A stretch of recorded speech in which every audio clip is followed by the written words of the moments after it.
দর্শক আমরা দেখতে পাচ্ছি যে ঢাকার যে পথ দিয়ে বেগম খালেদা জিয়া আর কিছুক্ষণের মধ্যে তার বাসভবনে পৌঁছাবে সেই সকল জায়গাগুলোতে এভাবেই নেতাকর্মীরা স্লোগানে মুখরিত করে রেখেছে এবং সকলের হাতে রয়েছে জাতীয়তাবাদী দলের ফ্ল্যাগ এবং সেই সাথে রয়েছে বাংলাদেশের পতাকা এবং এরকম স্লোগানে মুখরিত করে রেখেছে। এবং আপনারা যদি একটু দেখেন যে বিভিন্ন দলের অঙ্গ সংগঠন যারা রয়েছেন বিএনপির সকলেই কিন্তু আজকে এই বেগম খালেদা জিয়ার আসার উপলক্ষে তারা কিন্তু বিভিন্ন জায়গা থেকে আমরা দেখছি রাস্তার পাশে পাশে বিভিন্ন দলগুলো তারা অপেক্ষায় রয়েছে।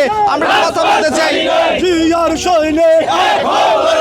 বেগম খালেদা জিয়া আসে দীর্ঘ 4 মাস পরে, তার কাছে কি প্রত্যাশা এবং তিনি আসলে বাংলাদেশের হাল আবার ধরতে পারবেন কিনা এবং কিভাবে আপনার অবশ্যই আমরা আজকে আমাদের দেশীয় নেত্রী বেগম খালেদা জিয়া দীর্ঘদিন পর চিকিৎসার পর বাংলাদেশে আজকে আসছেন। আমরা তার কাছে অনেক আশাবাদী। সে অবশ্যই আপনার এই দেশকে একটা সুষ্ঠু পরিস্থিতিতে ফিরিয়ে আনবেন, এটি আমরা বিশ্বাস করি। এবং আমরা আল্লাহর রহমতে তার এত নির্যাতনের পরেও আল্লাহ যে তাকে তার উপর রহমত করছে, এই জন্য আল্লাহর কাছে আমরা সকলের পক্ষ থেকে কৃতজ্ঞতা জানাই এবং আশাবাদী আমরা ভবিষ্যতে সে দেশের জন্য অবশ্যই একটা সুফল বয়ে আনবে বলে আমরা বিশ্বাস করি। আপনারা যেমনটা শুনছিলেন এখানে যারা নেতাকর্মীরা রয়েছেন তারা কিন্তু সেই সকাল থেকে অপেক্ষায় রয়েছে কখন তাদের নেত্রীকে এক নজর দেখবে এবং এই বাংলার আপামর জনতা সকলে কিন্তু সেই সকাল থেকে অপেক্ষায় করছে এবং হয়তোবা আর কিছুক্ষণের মধ্যেই এসে পৌঁছাবে বেগম খালেদা জিয়া আন্তর্জাতিক বিমানবন্দরে ঢাকায়। সেই কারণে কিন্তু সেই ঢাকার প্রধান যে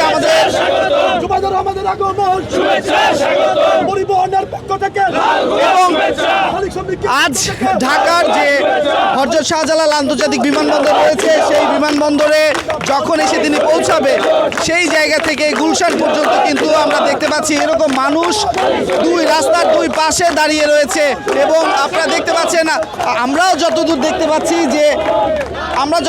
পাচ্ছি চোখ যতদূর যাচ্ছে ততদূরই দেখছি এভাবেই। টানা সপ্তমবারের মতো বেস্ট টিস্যু পেপার ব্র্যান্ড হিসেবে স্বীকৃতি পেয়েছে বসুন্ধরা টিস্যু।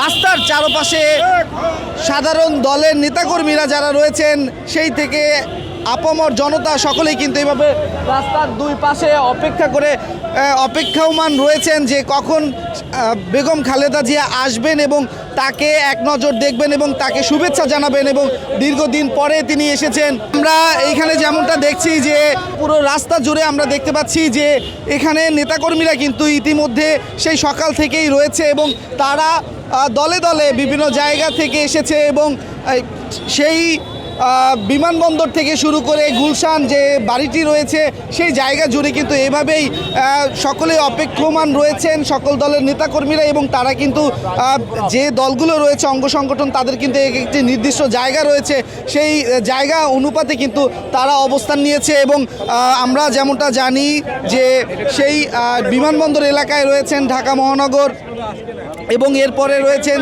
ছাত্রদল, তারপরে যুবদল, এভাবে কিন্তু পুরো রাস্তা জুড়েই একের পর এক দলের নেতাকর্মীরা তারা অবস্থান নিয়েছে।